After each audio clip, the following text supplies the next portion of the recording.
So music education was actually introduced into the schools in the 1800s, and it was by Lowell Mason. So Lowell Mason was running it, like basically think of it an out-of-school choir with kids.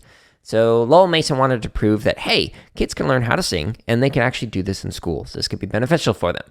So they created this program, this choir, and they advocated for it, and they got it into schools. When it was introduced into the schools, it was the type of like music making and activities that people like to engage in outside of school context. The same thing happened with band and with orchestra. For those of you who don't know, in the 1800s and like even in the early 1900s, the popular form of listening to music before like player pianos and records, etc. came out was to go and listen to a live performance by a band. So this would be like equivalent to going to like a rap concert today in terms of seeing your favorite musicians and hearing your favorite songs. In order to listen to that, because this was like pre-radio, pre-record player, etc., you had to go to like a park and listen to a live organization or group performing whatever kind of music that they were playing.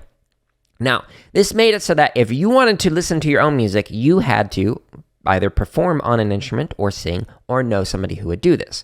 So when all these different forms of music education, whether it was like the choir or orchestra or band, when they were introduced into these schools, that was the popular type of music of that day. Now, here's the real kicker to think through. If music education had not been introduced until 2023, we would have, if we had taken the exact same approach, we would not introduce band, choir, and orchestra. Why? Because that is not the popular music that people are listening to. We would not be advocating for, hey, we should be doing this thing that's like a couple centuries old and we should be putting it into our classrooms. Instead, what we would say is we need to introduce the type of music that people are listening to and in creating today. And so that would most likely be rap, hip hop, EDM, production. It would not be jazz. It would not be rock, etc. It would be the things that people are really engaging with right now. This is important to consider from a like policy and advocacy kind of standpoint. When we are advocating for like different ways of making music in this particular context, we need to make sure we are advocating for the ways that people engage with music outside of schools.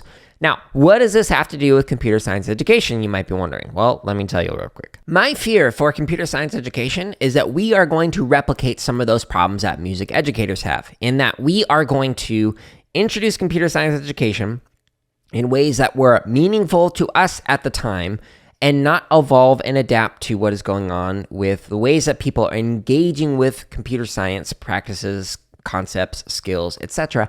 outside of the classroom. And if you want to hear the rest of this particular podcast episode, make sure you check out the CSK8 podcast by searching for it on any major platform or simply going to jaredoleary.com/CSK8. At the moment, there are over 160 episodes with some interviews with some awesome people and some solo episodes like this where I unpack scholarship in relation to computer science education.